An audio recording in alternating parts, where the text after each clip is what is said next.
Okay, I played Ultima Thule because I wanted to begin this video with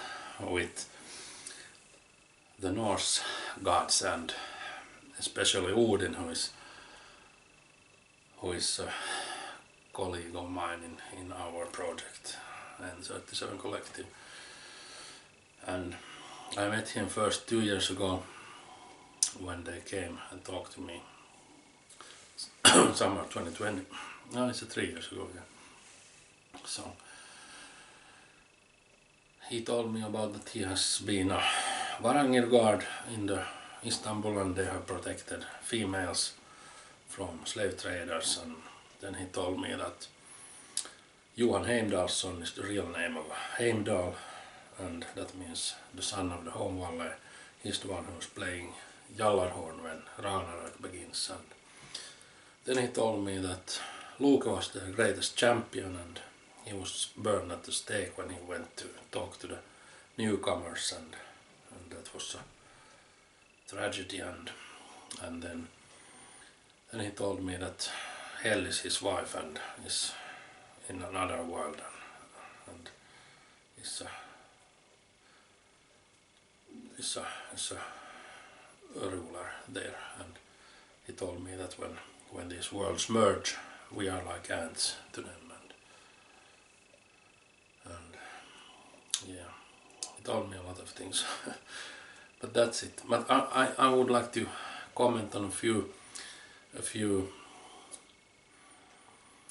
mythological stories about the Norse gods. One is the Thor, who went to Utgårdaluke. It was a wizard or a troll or a giant somewhere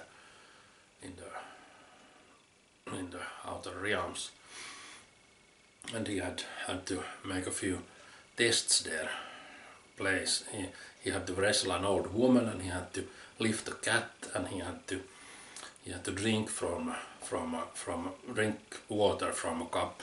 And he tried to drink, but he only managed to drink 2 centimeters or a little bit from the cup, and he felt quite weak. He thought he was a great drinker, but he didn't manage to drink so much.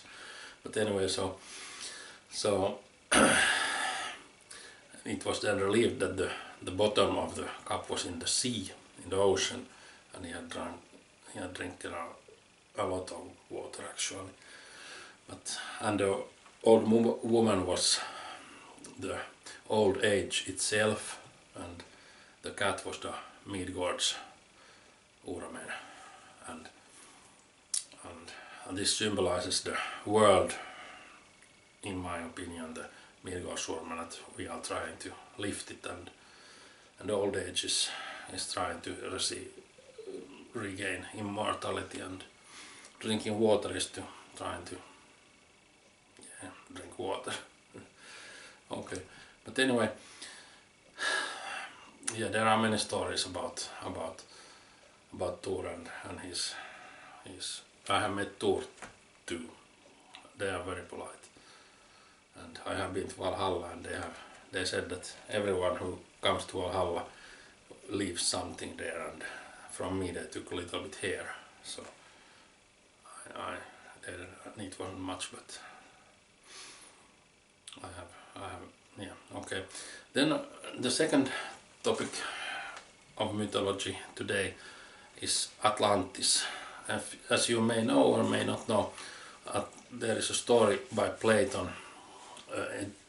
Greece philosophy teacher, about Atlantis, that he said that he heard from his grandfather Solon, who was in Egypt, and it was about an island that was situated outside the Pillars of Heracles, which is the Gibraltar, Strait of Gibraltar, and I would like to comment a little bit on that.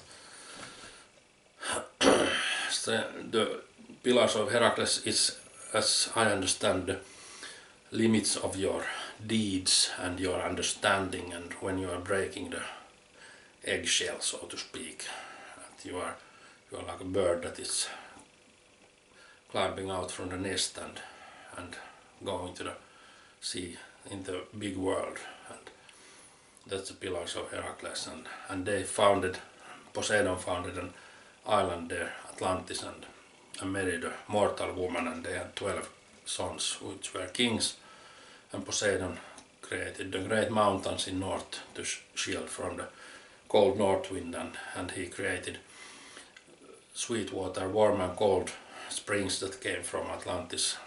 They had water to drink, and that symbolizes to me the water that comes from inside the soul, and the mountains are the protection against, it's your experience and everything that protects you against negative things in the world, and so we see that the metaphorical history and it's a description of your inner state, but it might also be a physical reality, and it's said that the Atlanteans fell from grace and became corrupted and attacked the Mediterranean and were beaten by Athene, the goddess of Athens,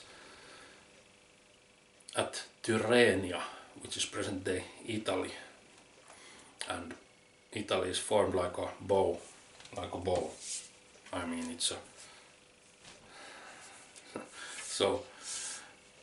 so it is, and Rome was created, I believe, where the battle was fought. So that's my take on the mythological things. And then I would like to comment on Rapa Nui. Rapa Nui is Eastern Island, and Eastern Island has these moais, these stone statues who are watching the sea and looking out for something, we don't know what, but I suppose it's the spiritual shaking of earth, like it has happened before and it will happen again, and earth will tremble and shake. So it is said that the Longears were chased. Longears, there lived two people on the Eastern Island, Longears and Shortairs, and Longears were those who built the moais, and the Longears, the Shortairs chased the Longears up on the final stand somewhere on the mountain, and all Longears died. But I think the Longears were people, symbolizes people who have knowledge of the past and understanding, and the Shortairs don't have this understanding. They are the younger brothers or something like that. So what was the meaning of this video? It was trying to explain that the myths are a reality in a spiritual sense, and you can't really distinguish spiritual reality and physical reality. It's all connected, and what happens in the spiritual will manifest in the physical in some way. And I think that pillars of Heracles are actually created. I think that it is created by some souls who have breaking the barriers and created Atlantis, and this is all true in my opinion. Yes. Thank you.